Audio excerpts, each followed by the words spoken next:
Bien, el profesor Pablo Emilio Pérez Mallaína Bueno, ya con más de 40 años de experiencia docente, se licenció en Filosofía y Letras y se doctoró en Historia en esta facultad de la Universidad de Sevilla.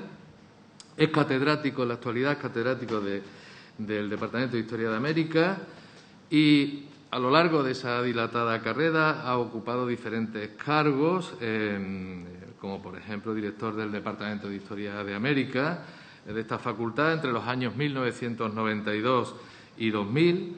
Ha sido director de estudios asociado de l'École des Hautes Études en Sciences Sociales de París.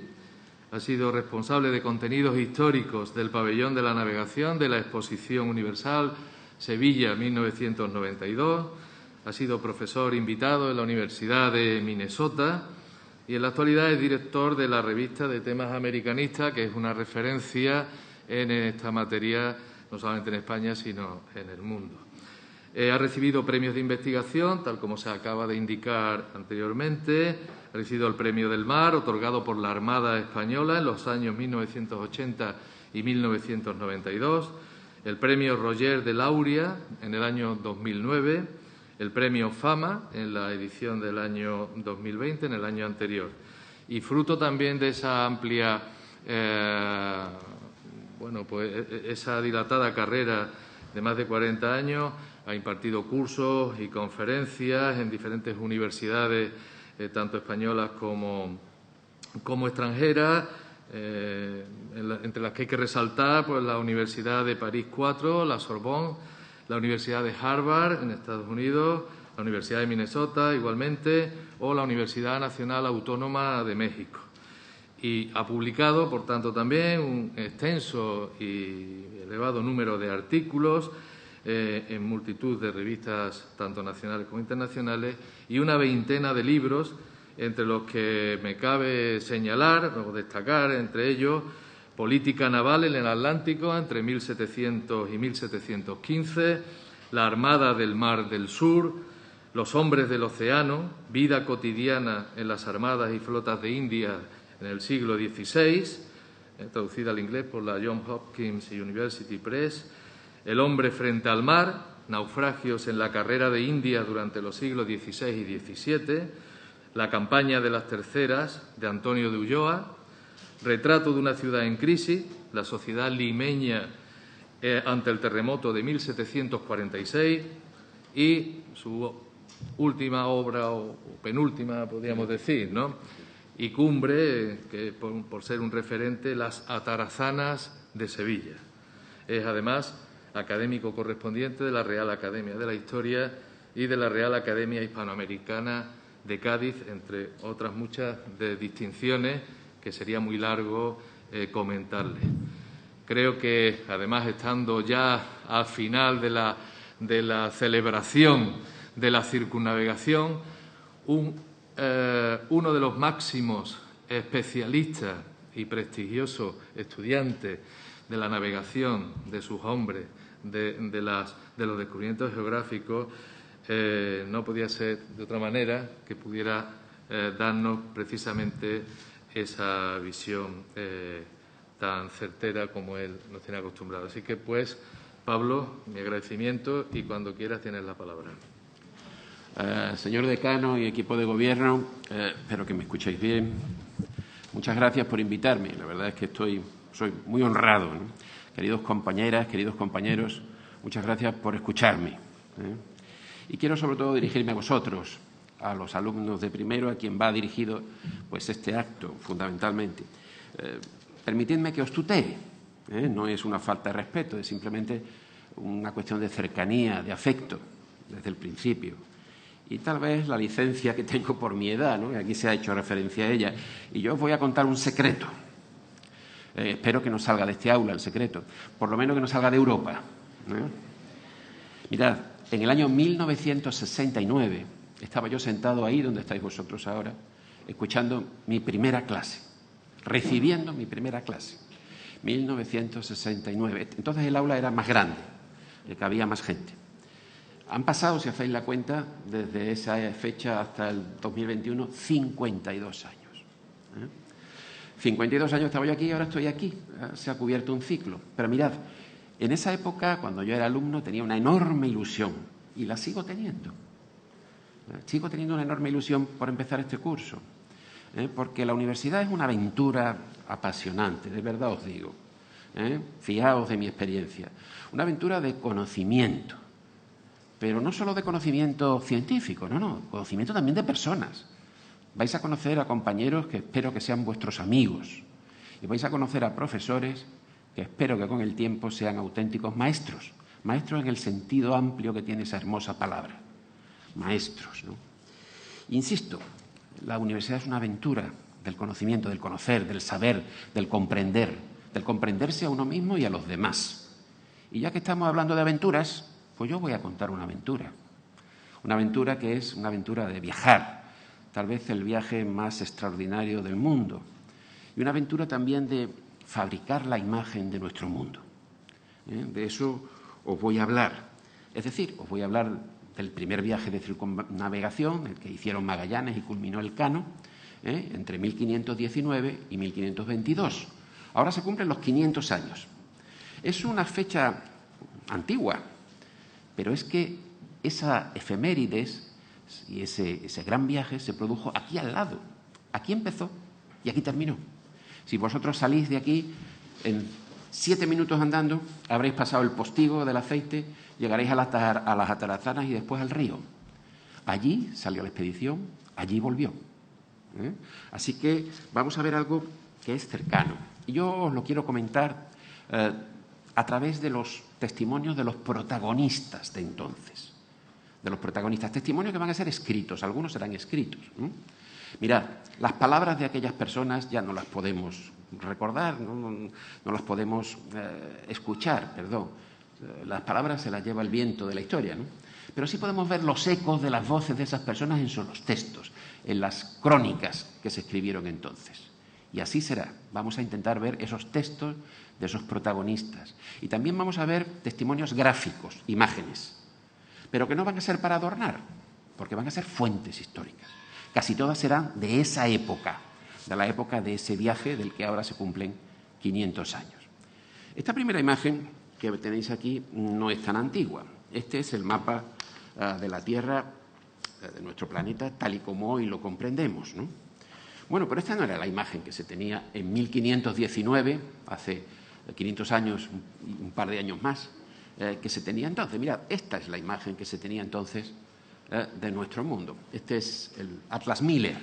Miller es un señor, era el último propietario de este mapa antes de ser vendido a la Biblioteca Nacional de Francia. Hoy se encuentra allí, la Biblioteca Nacional de París, ¿no? Este mapa lo hicieron los mejores cartógrafos portugueses en el año 1519, el mismo año en que salió la expedición de Magallanes, el mismo año. Lopo Homem, Pedro Reinel y su hijo Jorge Reinel. Decir los mejores cartógrafos portugueses en esta época es decir los mejores cartógrafos del mundo. Pero este no es nuestro mundo, este es un mundo extraño, ¿verdad? Mirad, el viejo mundo es más o menos parecido, pero fijaros que el Atlántico, que es este mar, claro, este océano, y el Índico están rodeados de tierras por todas partes. Aquí hay una especie de continente antártico enorme que acaba enlazando casi con las costas de China, ¿no? Así que el Índico y el Atlántico son mediterráneos oceánicos. Los europeos sabían lo que era el Mediterráneo, que significa, sabéis, entre tierras, mar entre tierras. Pues pensaban que los océanos también estaban rodeados de tierras por todas partes. Con lo cual, aunque se sabía que había un océano al otro lado, el Pacífico, que se había descubierto en 1513, desde Panamá, sin embargo, si uno quería llegar a las costas de China, navegando desde España no se podía, siempre se encontraba uno con costa, ¿no? Un mapa extraño. Y este mapa era extraño y raro porque todavía no había dejado el Guadalquivir el viaje que dibujó la nueva y verdadera imagen del mundo, que es este viaje del que yo os quiero hablar. Mirad, esta es una foto de una reproducción a tamaño natural de la nao Victoria, la única que regresó a tamaño natural. Yo soy patrono de una fundación que se llama la Fundación Nao Victoria, que mantenemos 2 barcos de época, una nao y un galeón. Por cierto, los alumnos de esta facultad podrán tener la posibilidad de hacer sus prácticas en estos barcos si quieren, y muchos lo hacen. Bueno, pues esta nao, una reproducción, esta es una reproducción, pero la auténtica nao, el año del señor de 8 de septiembre de 1522 regresaba hecha un auténtico colador. Las gentes tenían que pasar todo el tiempo bombeando agua fuera porque si no se les hundía. Hay unos moluscos, se llama Teredo navalis, normalmente se llama la broma. La broma se come la madera y este barco venía horadado, insisto, como un colador. Venía renqueando después de 3 años de viaje. Esa tarde llegó a la ribera del Guadalquivir. Aquí tenemos la nao en la ribera del Guadalquivir al atardecer. Y entonces vamos a empezar a escuchar los ecos de las voces de aquellas personas. Vamos a escuchar la carta que el capitán de esta nao, Juan Sebastián Elcano, le dirigió al emperador Carlos V nada más llegar a Sanlúcar de Barrameda. Os la he puesto incluso con la grafía original. Esto para vosotros puede ser chino, pero con las excelentes profesoras y profesores de paleografía que tenemos aquí presentes, al final lo leeréis como si fuera el periódico. Le dice el capitán Juan Sebastián del Cano al emperador, le dice: «Saberá tu alta majestad, como somos llegados 18 hombres solamente, con una de las 5 naos que tu alta majestad», por cierto, trata al emperador de tú, tu alta majestad. Después aprenderá y ya no lo tratará de tú. Él era un marino vasco, tampoco tenía una formación altísima, ¿no? Así que tu alta majestad envió al descubrimiento de la especiería, las islas donde nace las especias, con el capitán Fernando de Magaláes, que santa gloria haya. Magallanes había muerto por el camino. Y porque tu alta majestad sea sabidora de las cosas principales que habemos pasado, brevemente escribo aquellas y digo: mas saberá tu alta majestad que lo que más sabemos de estimar y tener es que hemos descubierto y redondeado toda la redondeza del mundo, yendo por el occidente y viniendo por el oriente. Aquí tenéis los ecos de aquellas voces de la llegada triunfante de esta nao triunfante, pero regresaban 18 hombres, salieron 250, más o menos. Así que muchos se habían quedado por el camino, como es natural. Aquí tenéis, este no es un cuadro de la época, es un cuadro del anterior centenario, del 4º centenario, hecho por un pintor vasco, que muestra a los 18 tripulantes que con camisas blancas y velas encendidas fueron a dar gracias a las vírgenes a las que le habían pedido protección, ¿no? Dice Antonio Pigafetta, que es el cronista más conocido de la expedición. Fue uno de los 18 que regresó. Hay otros cronistas, pero este es el más famoso. Dice: de nuevo escucharéis las voces de aquellas gentes. El martes saltamos todos a tierra en camisa y descalzos, y con un cirio en la mano, y fuimos a la iglesia de Nuestra Señora de la Victoria. La iglesia de Nuestra Señora de la Victoria estaba en el convento de la Victoria, en Los Remedios, en Triana. Hoy ha desaparecido, pero la Virgen no. La Virgen podéis ir a verla en la iglesia de Santa Ana, la llamada Catedral de Triana. Yo os recomiendo que vayáis si no la habéis visto, es una iglesia magnífica. Y allí está la Virgen de la Victoria, con algunas transformaciones estilísticas, pero en fin, más o menos. Y fueron a verla, como dice, a Nuestra Señora de la Victoria y a la de Santa María de la Antigua. Esta se conserva en la catedral, ¿no? Dice, como habíamos prometido en nuestros momentos de angustia. La Virgen de la Antigua era la que se encomendaban todos los marinos que iban a América. Si vais a la capilla de la Virgen de la Antigua encontraréis las banderas de los países americanos, incluso ahí hay un poquito de tierra de cada nación, ¿no? La primera ciudad que se levantó en el continente americano se llamó Nuestra Señora de la Antigua del Darién. Tenemos aquí en Los Remedios una calle Virgen de la Antigua. Es esta Virgen, ¿no? Y allí iban estas personas a dar gracias por haber regresado, 18 de 250. Había que dar gracias, desde luego.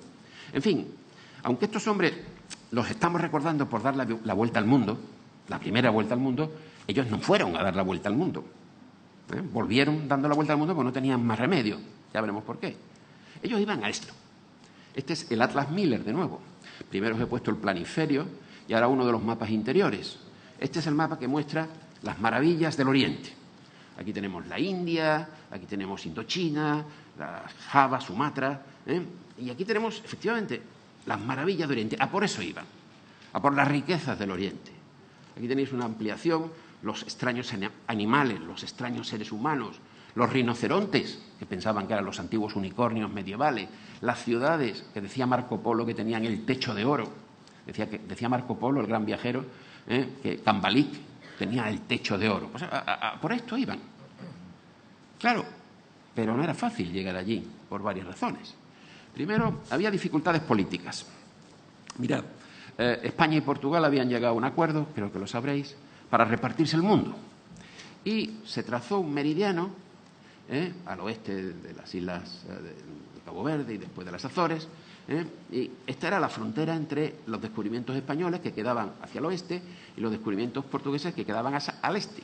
Había un posmeridiano. Los meridianos tienen un meridiano en la parte delantera de la bola del mundo y en la parte trasera un posmeridiano, que quedaría más o menos en esta línea verde. Entre la línea esta morada y la verde, esta zona era de exclusividad portuguesa. Los territorios españoles empezaban al oeste de esta línea y hasta llegar aquí. Así que los españoles no podían llegar a las zonas donde les interesaba, a la India, a Indochina y sobre todo a China, sin pasar por el lado portugués. Así que tenían que navegar hacia el oeste para intentar llegar a esas riquísimas regiones. Dificultades políticas por el acuerdo con Portugal y dificultades geográficas, porque mirad, América es el continente que más al norte y más al sur llega. Llega más al sur que incluso Australia, que es el continente del sur, del austro, el viento del sur, que es el austro, por eso es Australia, ¿no? Pues la Patagonia está más al sur que Australia. Es una auténtica barrera de tierras. No se puede pasar. Este es un mapa de Théodore de Bry, un hugonote francés, muy enemigo de España, por cierto, que pintó este mapa, y mirad cómo es una enorme barrera donde no hay paso. Los españoles querían buscar el paso y aquí abajo hay un paso pequeñito que es el Estrecho de Magallanes. Así que dificultades políticas, dificultades geográficas. Pero bueno, había también ganas de conseguir llegar a esto. Esto es una porcelana china, las porcelanas chinas, las sedas, las especias. Esto era el lujo. Quien tenía esto tenía lo que no tenía nadie y por eso valía muchísimo, ¿no? Así que en 1519 el objetivo de este viaje, que es el mismo de Colón. Lo que pasa es que Colón dijo haber llegado a la India, pero no había llegado a la India. Se encontró con un continente nuevo. El objetivo era el mismo. Ahora había, sin embargo, algunas ventajas, algunas personalidades que podían impulsar este viaje, ¿no? Dos poderosas personalidades, gente muy poderosa. Por ejemplo, el rey de España, Carlos I, todavía no era Carlos V, todavía no era emperador, ¿no? Carlos de Habsburgo, aquí lo tenemos con 16 años, nació con el siglo, o sea que nació en 1500, pues en 1516 tenía 16 años. Llegó a España en 1517, con 17 años. Era un joven dispuesto a hacerlo todo, como sois los jóvenes. Y él quería además ser no solo rey, emperador. Estaba dispuesto a hacer grandes cosas para que lo nombraran grandes cargos, por ejemplo, emperador de los romanos, ¿no? Así que él fue impulsor de esta idea desde el principio. Y había otra persona, y impulsó voluntariamente el viaje. Había otra persona que impulsó el viaje, pero no voluntariamente, sin quererlo, el rey de Portugal, don Manuel el Afortunado. Don Manuel no era un hombre joven ya, tenía más de 50 años, que para la época es una edad avanzada. 50 y tantos años, y era un hombre que efectivamente tuvo mucha suerte. En su tiempo llegaron los portugueses a la India, y sacó muchas riquezas de allí, sobre todo pimienta, pero no era generoso. Mandó al destierro a mucha gente, expulsó de Portugal a mucha gente. Mirad, en tiempos de don Manuel de Portugal se hicieron los grandes edificios de Lisboa, el convento de los Jerónimos, la Torre de Belén. Se gastó mucho dinero en lujos, en ostentaciones. Dice un escritor portugués que se llamaba Alfredo Pinheiro, eso, las riquezas ultramarinas fueron disipadas en lujos, ostentaciones. No se hicieron inversiones productivas. Y la gente pasaba hambre en Portugal. Y muchos se venían a España. Sevilla estaba llena de portugueses, expulsados. Expulsados por la crisis social que había entonces en Portugal, a pesar de sus riquezas. A don Manuel le llamaban el rey de la pimienta. Don Manuel de Portugal le llamaban el rey de la pimienta porque con pimienta había hecho su reino. Lo que pasa es que había traído tanta pimienta en 20 años que la pimienta empezaba a bajar de precio. Y eso fue un hecho importante en este viaje. Uno de los expulsados, uno de los muchos expulsados de Portugal fue Magallanes. Aquí tenéis el retrato más aproximado a la realidad que pudo haber de Magallanes. Este es un retrato que se encuentra en la Galería de los Uffizi, en Florencia, y es de 30 o 40 años después de que murió Magallanes. Así que, bueno, no sabemos exactamente si es así, pero es el que más probabilidades tiene de reflejar la imagen verdadera de Magallanes, ¿no? Magallanes era un hidalgo pobre, con heridas en el cuerpo y en el alma. Sí, en el cuerpo porque había estado en la India, no en las Molucas, donde fue el viaje finalmente, pero sí en la India. Entre la India y las Molucas hay mucha distancia. Y también había estado en África y allí lo habían herido y estaba cojo de una pierna. Y además heridas en el alma porque él fue a pedirle dinero al rey de Portugal, un aumento de sueldo por su servicio, y el rey de Portugal, que no era generoso, le dijo que no. Y él se vino entonces para España, ¿no? Tenemos un retrato, sí, muy fidedigno, hecho no en pinceles, sino en textos, del padre Las Casas. Fray Bartolomé de Las Casas, el gran defensor de los indios, vosotros habéis, espero que he oído hablar de él, lo nombraron obispo de Chiapas en la Magdalena, en la iglesia que tenemos aquí en Sevilla, y además fue un buen historiador. Y además conoció personalmente a Magallanes, y dice de él, el padre Las Casas: este Hernando de Magallanes debía ser hombre de ánimo y valeroso. Ya veis que tiene una cara, una cara, si es verdad que este es su retrato, de un hombre con voluntad de hacer cosas. Es un hombre de ánimo valeroso en sus pensamientos y para emprender cosas grandes, aunque la persona no la tenía de mucha autoridad, porque era pequeño de cuerpo y en sí no mostraba ser para mucho. Un hombre con mucha voluntad, pero pequeñito, cojo, enfermo también del alma, de frustraciones, ¿no?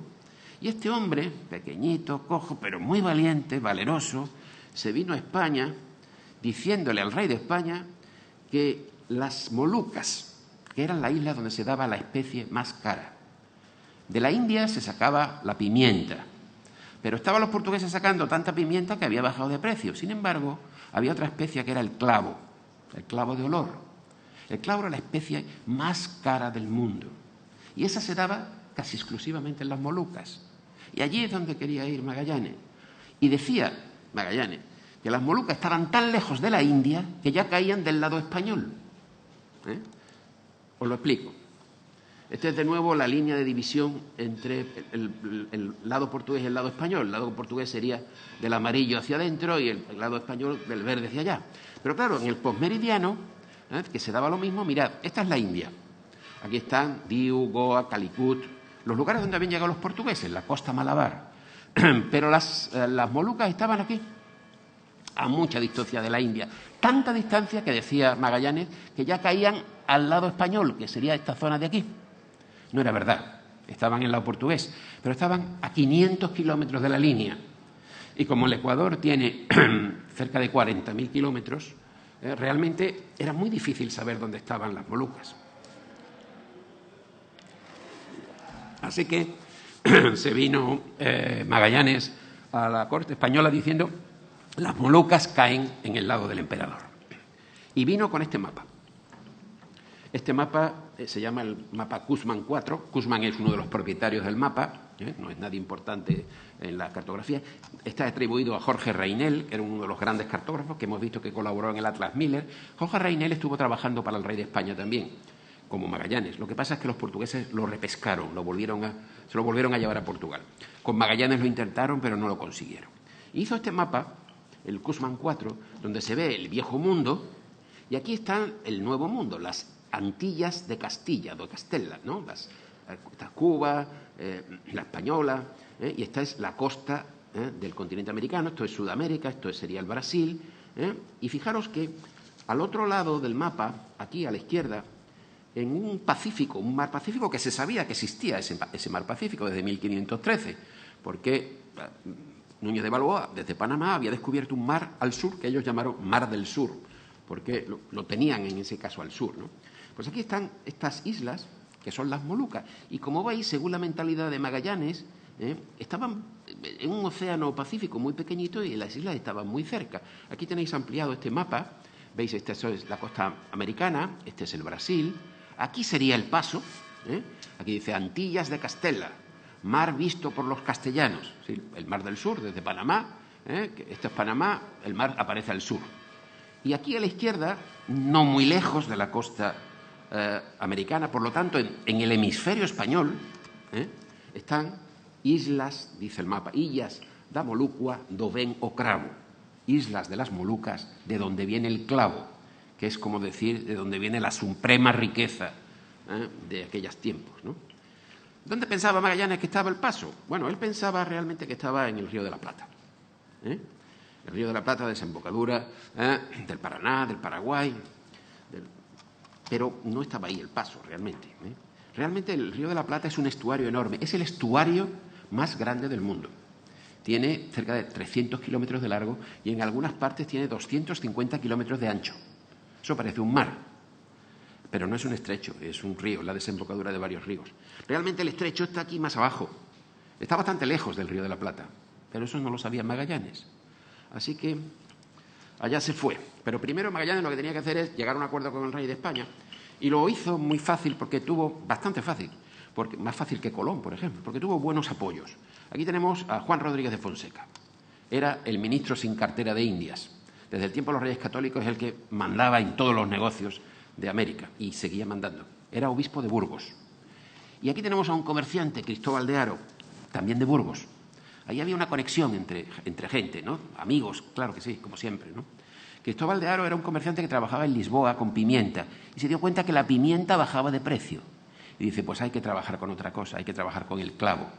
Y él fue el que le dijo a Magallanes que vamos a pedirle al rey de España. Tampoco se llevaba bien con don Manuel de Portugal, Cristóbal de Haro, y convenció a Magallanes para que fueran a ofrecerle el plan al rey de España.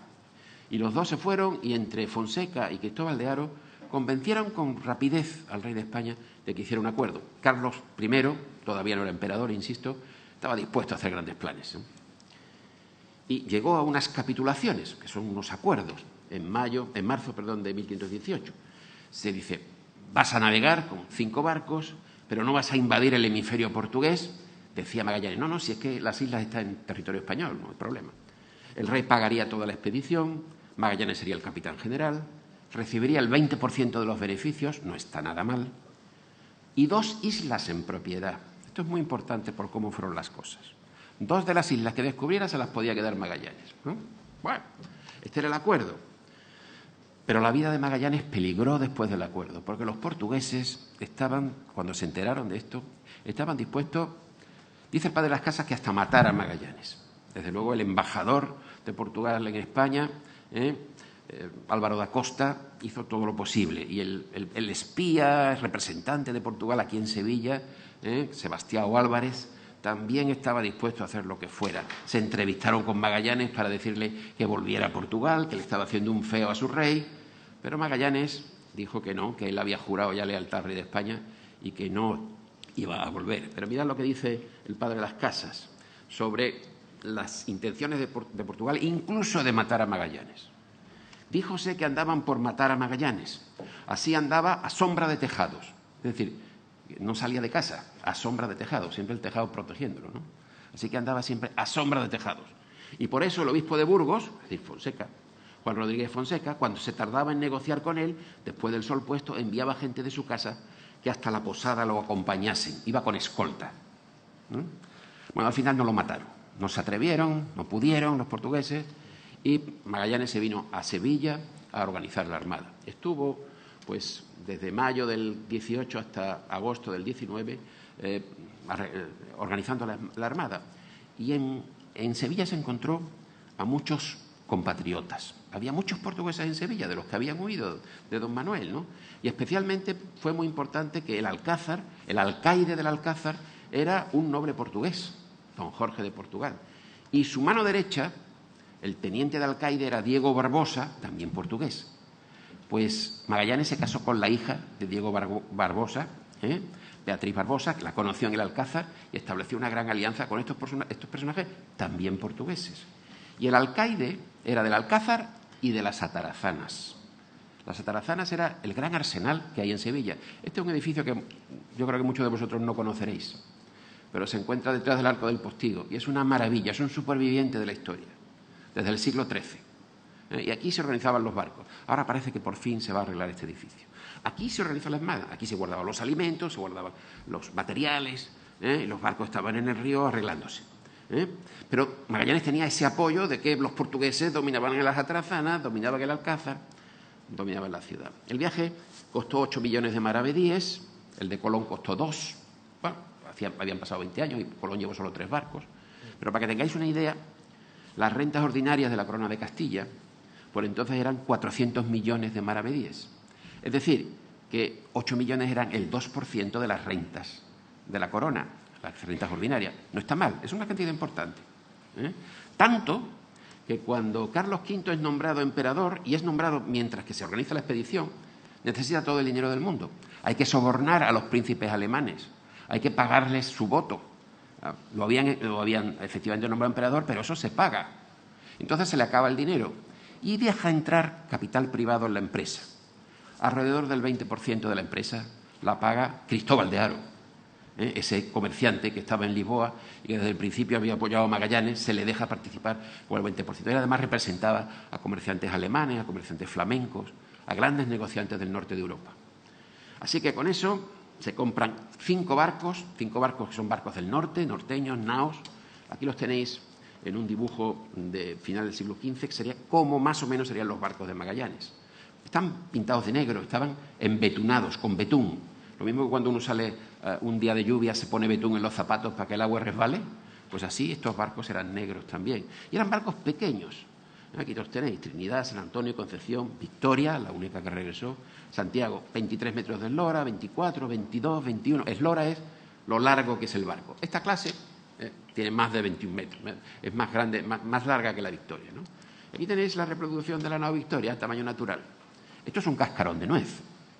Y aquí volvió el Cano con 60 personas. 60. Ya veis, en cuanto hace un poquito de mala mar, las olas barren la cubierta. Y en la bodega no se puede uno meter. En la bodega va la carga. Así que hay que mirar, hay que ponerse donde uno puede. Uno va aprisionado, como si fueran sardinas en lata, y además mojado. Una aventura, una auténtica aventura. ¿Cuánta gente fue? Alrededor de 250 hombres. Alrededor. Pero los españoles no querían ir al principio. Aquí tenéis una mesa donde se están dando pagas de adelanto. Para que la gente fuera, se les enganchaba dándole pagas 3 o 4, le pagaban 3 o 4 meses de adelanto. Y además les dejaban, con los quintaladas, participar en el negocio de las especias, traer especias. Las especias eran valiosísimas, ¿no? Y así, con estas dádivas, se apuntaron italianos, portugueses, franceses, griegos, alemanes, hasta un inglés. Hasta un inglés. Y así se juntaron 250 hombres y salieron. Así sería. Este es un dibujo de Christoph Baedis, un dibujante alemán que estuvo en 1520, 20 y tantos aquí en Sevilla, estuvo en las bodas del emperador y dibujó a casi todos los personajes de la Sevilla de entonces. Si queréis saber cómo vestían las sevillanas del siglo XVI, podéis ver los cuadros de Christoph Baedis. Aquí tiraban estos marineros de cabos, de calabrote. No tiraban con las manos, porque si se tira uno con un cabo de estos con las manos se queda sin manos, se despelleja. Tiran con un arnés que va con una cuerda, y veis, y un disco de cuero detrás que se enrolla en el cabo y tiras con todo el cuerpo. Pues así serían estos 250 hombres que con Magallanes iban a hacer esa gran aventura. Y llevaban mercancías para cambiar. Ellos hablaban de rescate, como si las especias fueran siempre nuestras y hubiera que rescatarlas de manos de los enemigos, ¿no? Bueno, pues llevaban en general baratijas para cambiar por las valiosísimas especias, ¿no? Llevaban 100 bonetes colorados, un bonete es una especie de gorro, peines, anzuelos, tijeras, espejos, 20.000 cascabelitos, ¿no? Cuentas de vidrio, como estas que tenemos aquí, de vidrio de colores, cuencos de metal, y dice, y cuchillos alemanes de los peores. Nada de gastarse mucho dinero, que faltaba dinero, ¿no? De los peores. Para los reyes que se encontraran tenían algunas cosas mejores, ¿no? Esto es lo que, según Antonio Pigafetta, le regalaron a la reina de Borneo cuando la encontraron, ¿no? Le regalaron al rey una silla de terciopelo morado, 5 brazas de paño rojo, un vaso de vidrio dorado, como el que tenemos a la izquierda, y a la reina le regalaron 3 brazas de paño amarillo, un par de zapatos plateados y una caja de plata llena de alfileres. Sería una novedad para esta mujer. Pues con todo eso se deciden a salir. Aquí tenemos la nao Victoria saliendo Guadalquivir abajo. El 10 de agosto de 1519, 5 naos parten de Sevilla. Pero antes de salir hay un hecho muy importante. El obispo Fonseca que lo dominaba todo, no le gustaba que un portugués dominara solo la expedición y nombró a Juan de Cartagena, que era, dice, pariente suyo. Hay quien dice que era hasta hijo natural del obispo, pero eso no se sabe con certeza. Lo nombra conjunta persona al capitán general, es decir, hace una bicefalia, 2 jefes, Magallanes y Cartagena. Y no estaba bien claro cómo debían llevarse las 2 personas. Fue un error muy grande. Fue un error grande porque Magallanes y Cartagena desde el principio, como podéis comprender, se llevaron muy mal. Chocaron constantemente.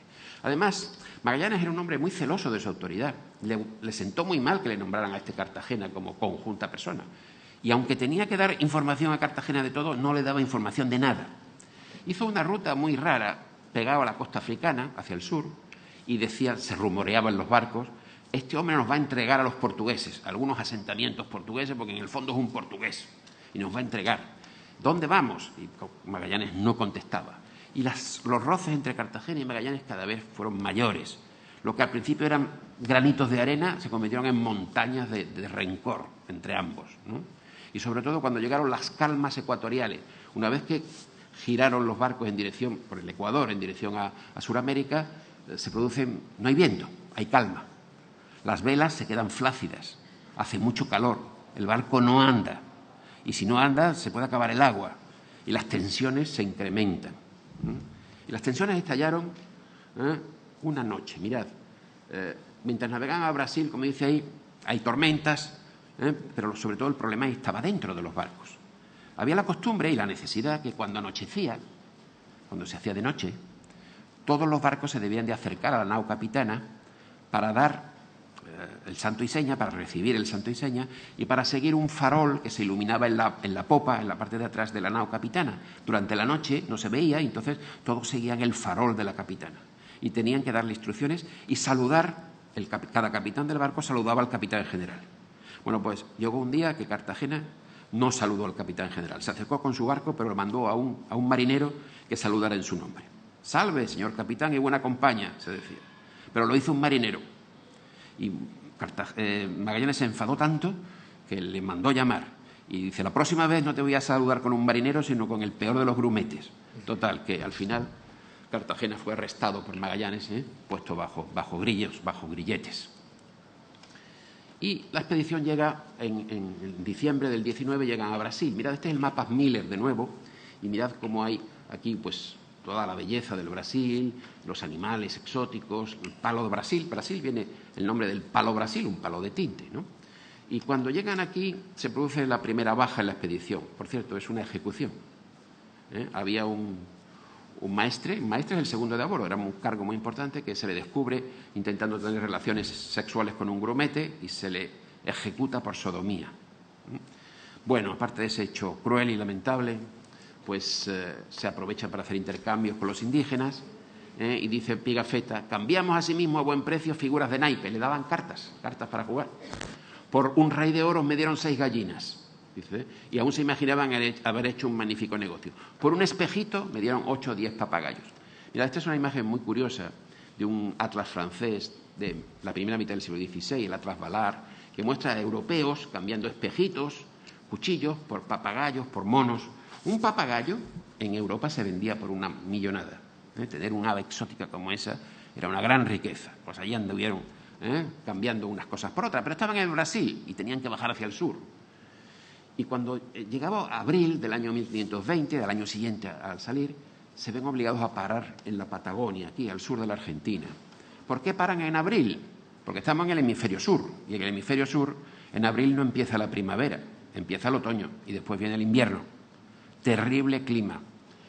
Así que en la bahía de San Julián, un puerto argentino al sur, llevaban ya 8 meses navegando, hacía un frío intensísimo, les habían dicho que iban a ir a unas zonas calurosas y magníficas, los alimentos se racionan, ya no les dan de comer y cuando la gente no come se vuelve de muy mal humor.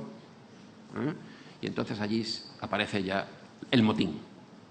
Esto es San Julián en invierno, todo nevado, es la reproducción de un barco que está allí en San Julián. Aquí se produce el motín. El motín, como Cartagena está preso, lo dirige Gaspar de Quesada, otro capitán español, que por cierto, Gaspar de Quesada era el jefe directo de Elcano, Juan Sebastián Elcano, que era su segundo de a bordo, maestre. Así que Elcano participa en la rebelión. Esa rebelión fracasa. El alguacil mayor de la flota, Gonzalo Gómez de Espinosa, consigue eliminar la rebelión. Y Magallanes pues, ejecuta a varios, a Cartagena lo abandonará en tierra baldía y ya de él nunca más se supo, ¿no? Se dice que eran los españoles contra los portugueses. La verdad es que hubo españoles y portugueses en ambos bandos. Eran los partidarios de Magallanes contra los que no querían a Magallanes realmente, ¿no? Lo cierto es que Magallanes se impone y allí en San Julián se pasan pues 5 meses. Pierden un barco, lo mandan a pescar y ese barco se pierde y allí se encuentran con los gigantes. Mirad, el viaje de Magallanes, aparte de sus ventajas geográficas, fue también un viaje que dio nombre a muchas partes del mundo. Por ejemplo, a la Patagonia. La Patagonia viene de que los indígenas tenían unos pies muy grandes. Eran unos indígenas muy altos. Bueno, muy altos, podrían tener un 80, pero los europeos de entonces medían 1,50, 1,60 y les parecían los patagones gigantes. Y además se envolvían los pies con pieles y las patas eran enormes. Así que Patagonia viene de las patas tan grandes que tenían los indígenas. También la Tierra del Fuego es un topónimo que se produce en este viaje, porque vieron hogueras y llamaron la Tierra del Fuego y la Patagonia, ¿no? Pero aquí el problema de estos 5 meses es que, fijaros, estaban casi en el estrecho. Ellos no lo sabían. Aquí está Puerto de San Julián y el estrecho, la entrada del estrecho estaba a 3 grados. Cada grado son 111 kilómetros. Estaban a 300 kilómetros del estrecho, pero no lo sabían. Así que cuando llega de nuevo el verano, salen a navegar y se encuentra con el estrecho. ¿Pero qué estrecho? El estrecho tiene 550 kilómetros. Como desde aquí a Madrid de estrecho.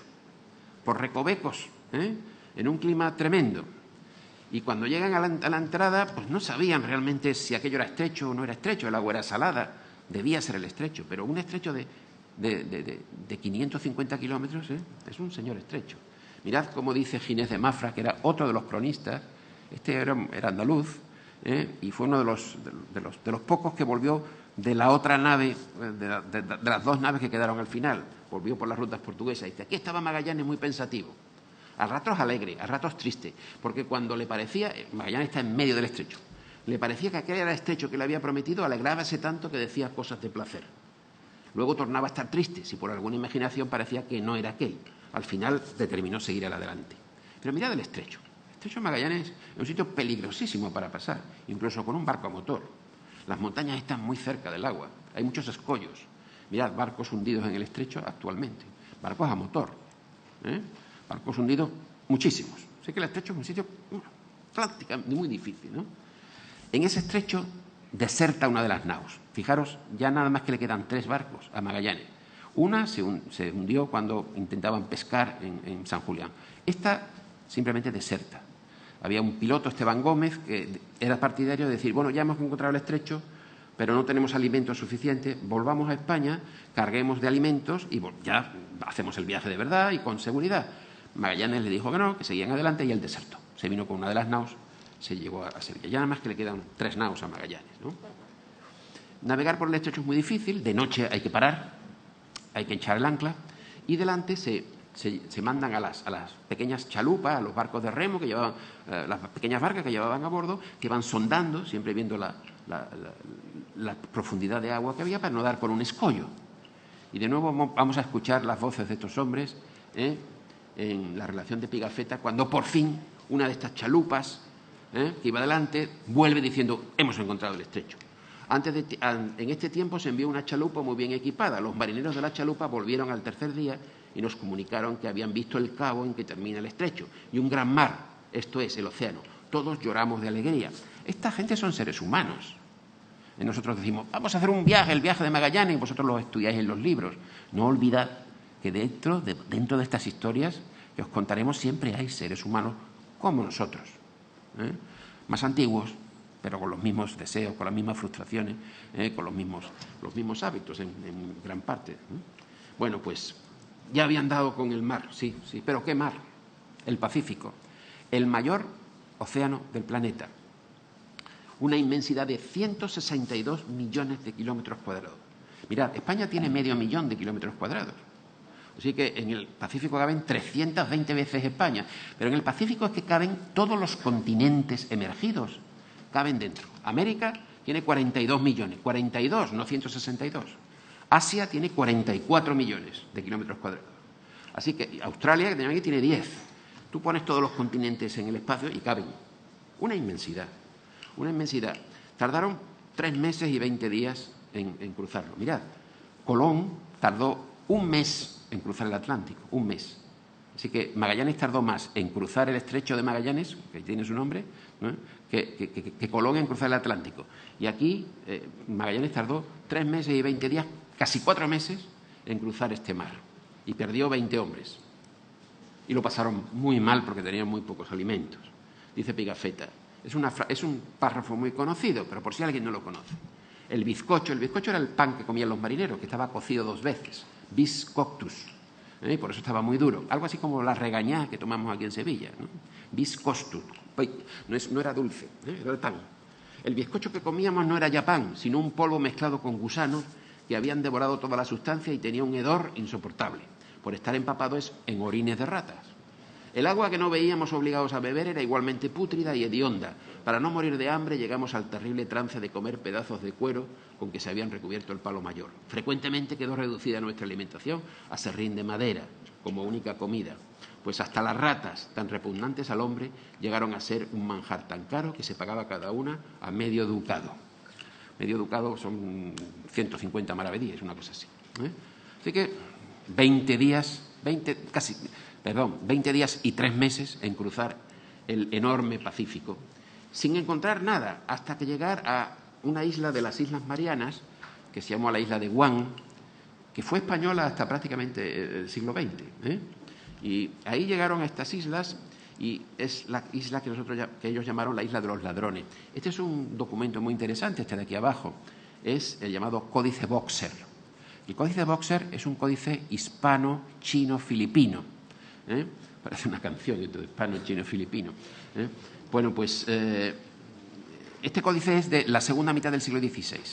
Así que muestra a los españoles y todos los indígenas que les robaban cosas. Se subían al barco y les robaban cosas, por eso son las Islas de los Ladrones.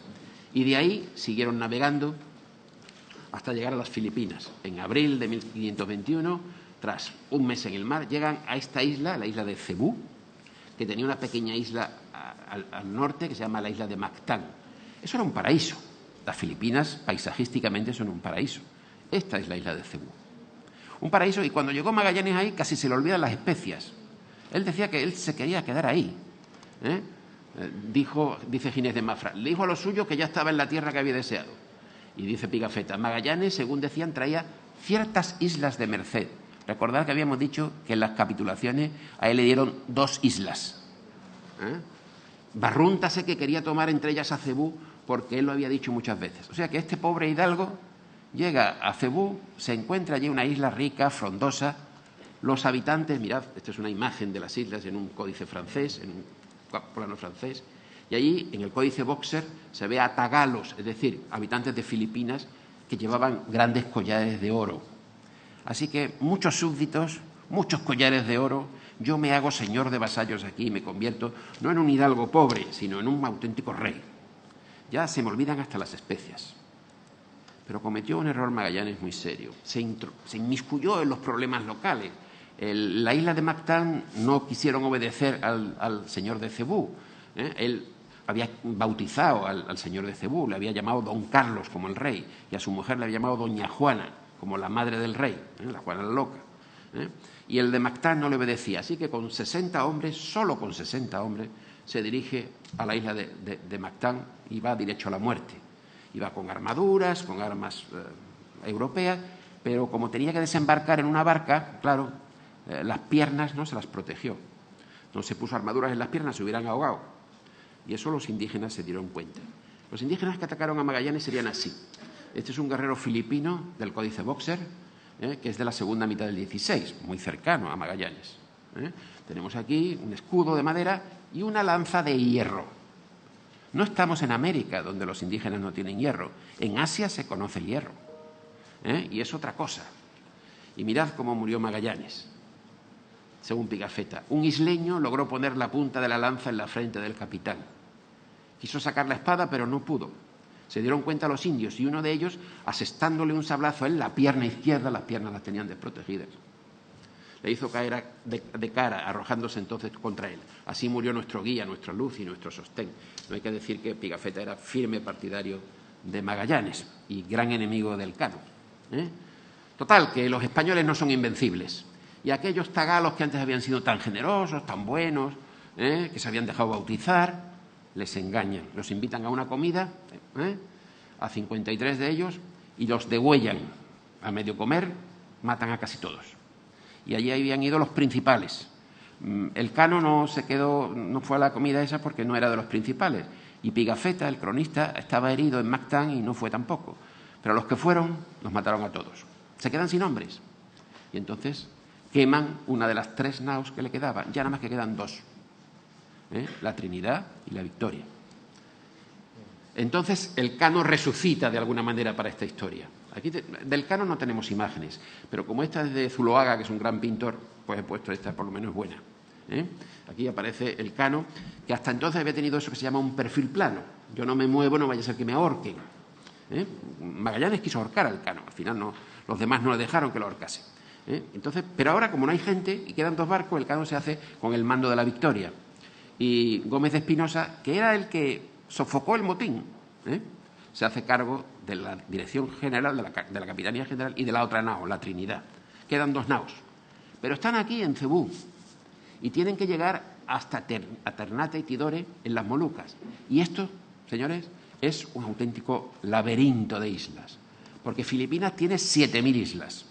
Y Indonesia, las Molucas pertenecen a Indonesia, tiene 17.500 islas. ¿Cómo se llega en este laberinto? Este es el Atlas Miller que muestra este laberinto de islas por todos lados. Estas son las Molucas. ¿Cómo se llega? Pues con 6 meses de navegación más. Ahora mismo, en septiembre del año 1519, estarían más o menos cruzando las islas. Hace 500 años exactamente estarían cruzando estas islas, ¿no?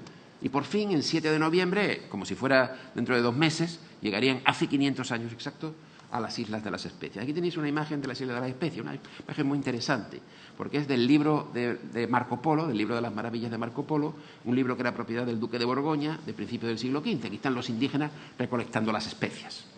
Y por fin han llegado y han conseguido llegar al clavo. Esta era la especia, la más cara del mundo. Cargan 2.000 quintales para el rey y 400 para ellos, para la tripulación, que tenían derecho a quedarse parte de la carga. Y consiguen, fijaros, los precios.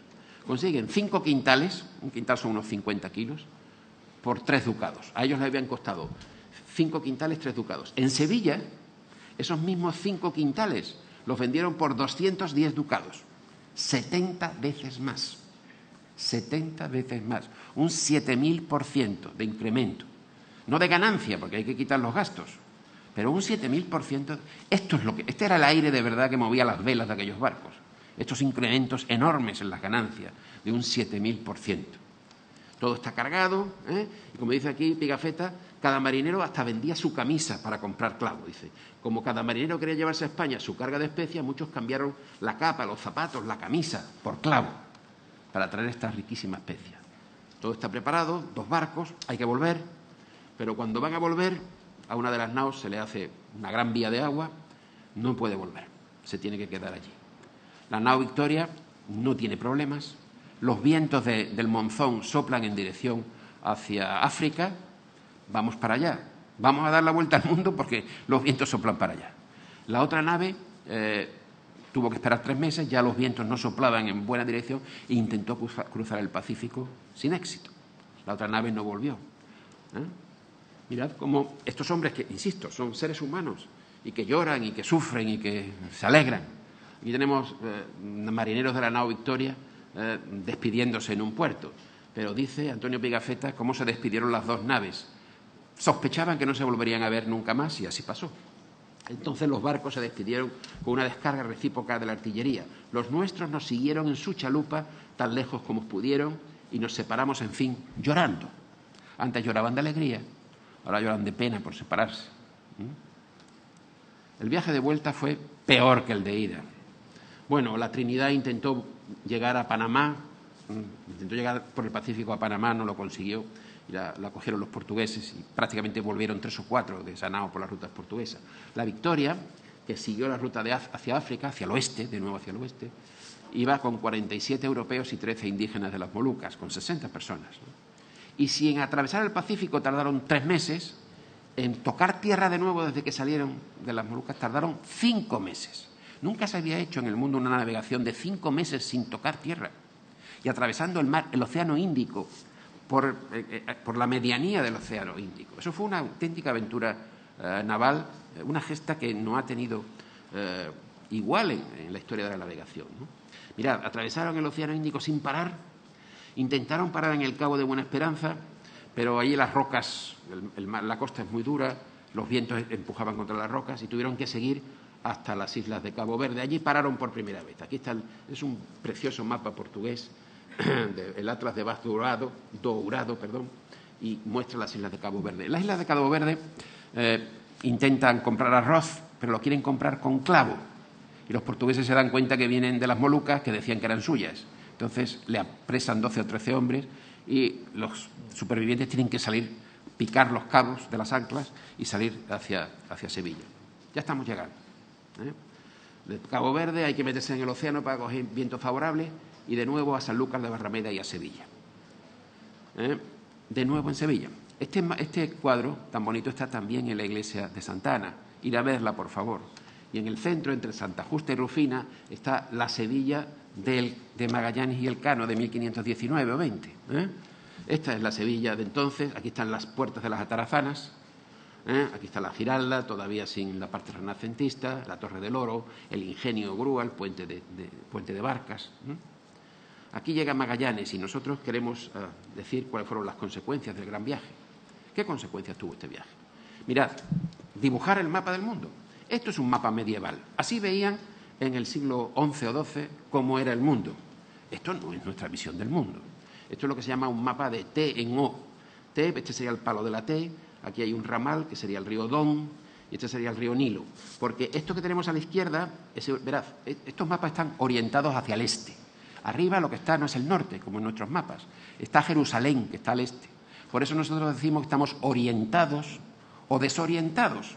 Pues si miramos bien al este o no miramos bien al este, al oriente. Bueno, pues aquí tenemos, esto es el Mediterráneo, aquí tendríamos a la izquierda Europa, esto sería España. A la derecha Libia, es decir, África. Hay personajes míticos como estos monópodos que se tapan con un pie para darse sombra. Aquí está el paraíso terrenal con una muralla a la que no se puede acceder porque cuando Dios echó a los seres humanos del paraíso terrenal dijo que no podrían volver. Es decir, aquí hay leyendas, elementos de la Biblia. Esta no es nuestra visión del mundo, ¿verdad? No. Esta es la visión del mundo de un romano o de un griego del siglo II. Este es el mapa de Ptolomeo. Fue un redescubrimiento en el Renacimiento, pero este tampoco es nuestra visión del mundo. Mirad, aquí tenemos Europa, muy clarita, pero mirad, el Océano Índico es un mar entre tierras. Es lo que después repitieron los portugueses con el Atlas Miller. Los romanos estaban acostumbrados a mediterráneos y pensaban que los océanos también estaban rodeados de tierra, y no es así. El Atlas Miller, que se basa en Ptolomeo, tampoco es nuestra visión del mundo. Pero mirad esto. Este es un mapa de solamente 3 años después de la vuelta de Magallanes. Es un padrón real de la Casa de la Contratación, el planiferio Castiglioni. Un padrón real, en la Casa de la Contratación recogían toda la información de los pilotos y hacían un mapa resumen de cómo era el mundo, que se iba formando poco a poco, todavía no se sabía cómo era. Pues aquí tenemos un mapa, este mapa empieza a ser nuestro mapa. Y unos añitos después solo, en el mapa de Juan Battista Agnese, ya este mundo, esta forma de representar el mundo, la conocemos como nuestra. Y esta línea que vemos aquí, que en el mapa estaba hecha con una cintita de plata incrustada en el pergamino, es el viaje de Magallanes. Y ya, si nos vamos a Abraham Ortelius en 1570, Ortelius era el gran cartógrafo de Felipe II, era flamenco, pero fue cartógrafo de Felipe II. Esto es nuestro mundo. Hay alguna variación, pero este sí que ya lo reconocemos como nuestro mundo. Es el mundo de la forma en que las representamos los europeos y especialmente los españoles. No sé si os habréis fijado que España está en el centro y el Atlántico también. Si hoy vais a un mapa americano, lo que ponen es América en el centro y el Pacífico a la izquierda y el Atlántico a la derecha. Los australianos a veces hacen el mapa cabeza abajo y los musulmanes ponen arriba el sur. Los mapas no son inocentes. Los mapas tienen detrás una política, una intencionalidad siempre. Este es el mapa que fabricamos los europeos y especialmente los ibéricos. Y es nuestra forma de ver el mundo. Otra consecuencia del viaje de Magallanes. No solo que la Tierra era redonda, eso ya se sabía.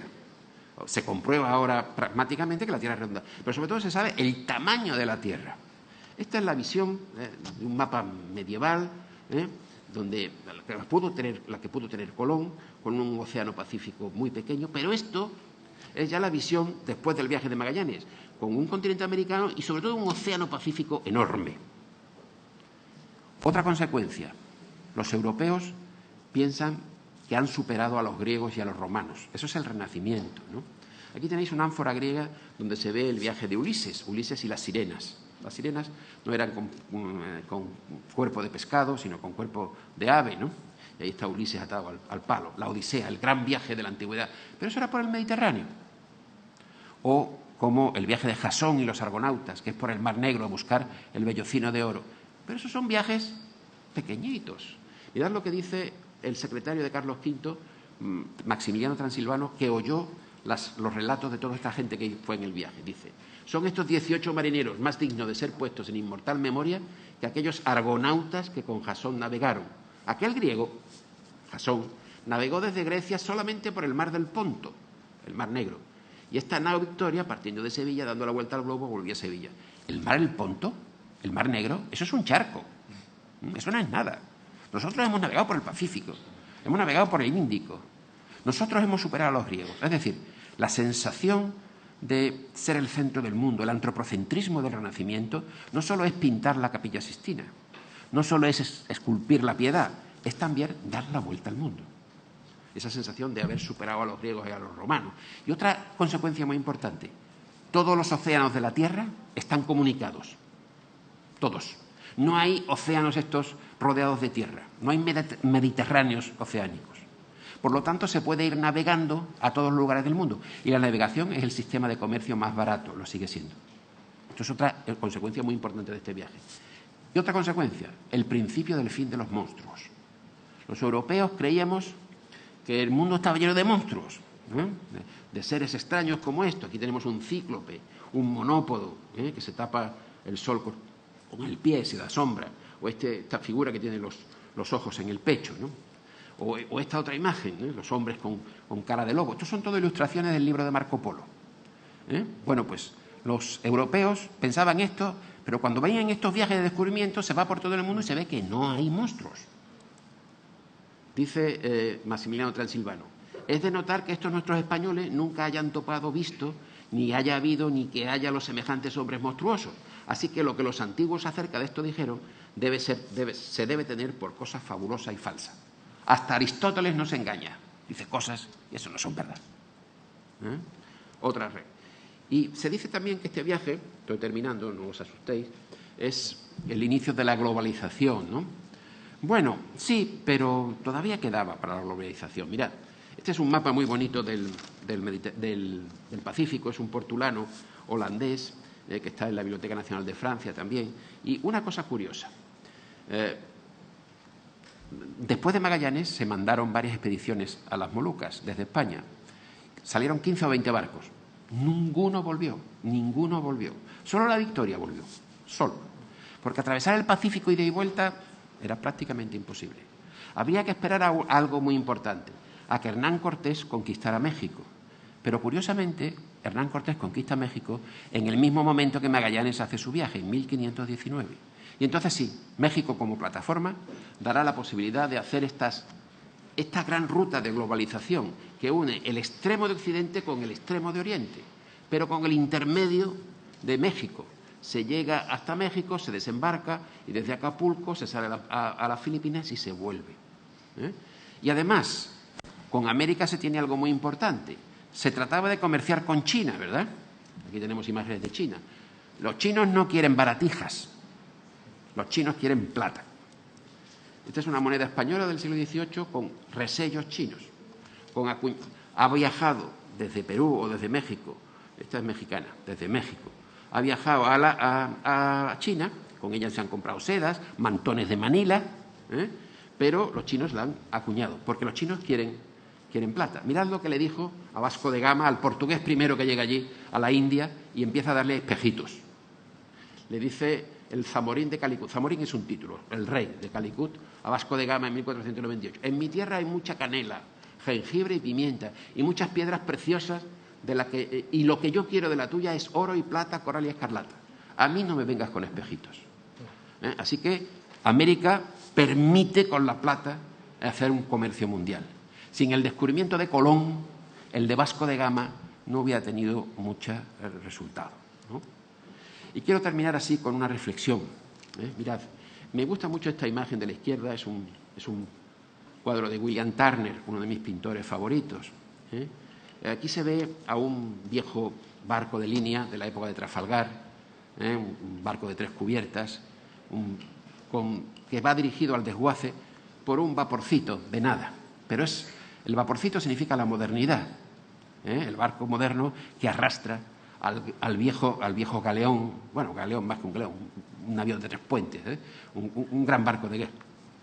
Así que parece que lo nuevo debe de acabar con lo viejo. Y aquí a la derecha tenemos a la nao Victoria, la reproducción de la nao Victoria. Yo os he estado hablando de barcos antiguos, de barcos viejos. Me diréis vosotros, claro, como es de historia, estamos hablando de cosas que no sirven para el presente. No, en esto no debéis engañaros. Mirad, en el siglo XXI también estamos ante una nueva frontera. Los antiguos hablaban del mar tenebroso, los océanos donde no se podía pasar más allá, el non plus ultra, ¿no? Nuestro espacio, el espacio es nuestra frontera. Y en el espacio también hay naves espaciales, naves, no olvidéis, naves. Y también hay astronautas, es decir, navegantes de los astros, navegantes de las estrellas. Y a estas naves nuestras, que van hacia la nueva frontera, también le ocurren desgracias. Y algunas explotan y no vuelven. Los riesgos no son menores que los antiguos. Y estos astronautas van igual de estrechos que los que iban en el siglo XVI aquellos barcos. Mirad, hoy se piensa que en ir y volver a Marte se tardarán 3 años. 3 años tardó Elcano en ir y volver en su viaje.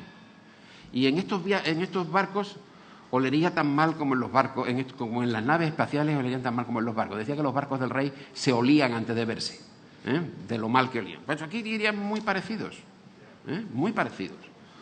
Y monstruos. Nuestros antepasados pensaban en monstruos. Este es monstruo del Tratado de Monstruos más antiguo, que es, bueno, uno de los más importantes, no más antiguo, el más importante. Es de un obispo sueco, Olof Magnus, y aquí vemos el barco, el monstruo marino comiéndose un barco, o la serpiente marina comiéndose un marinero, ¿no? ¿Nosotros no pintamos monstruos? Claro que sí. Alien, el 8º pasajero. ¿Y cuántas imágenes de monstruos no habréis visto vosotros en las películas del espacio? Decía Goya en uno de sus dibujos, el sueño de la razón produce monstruos.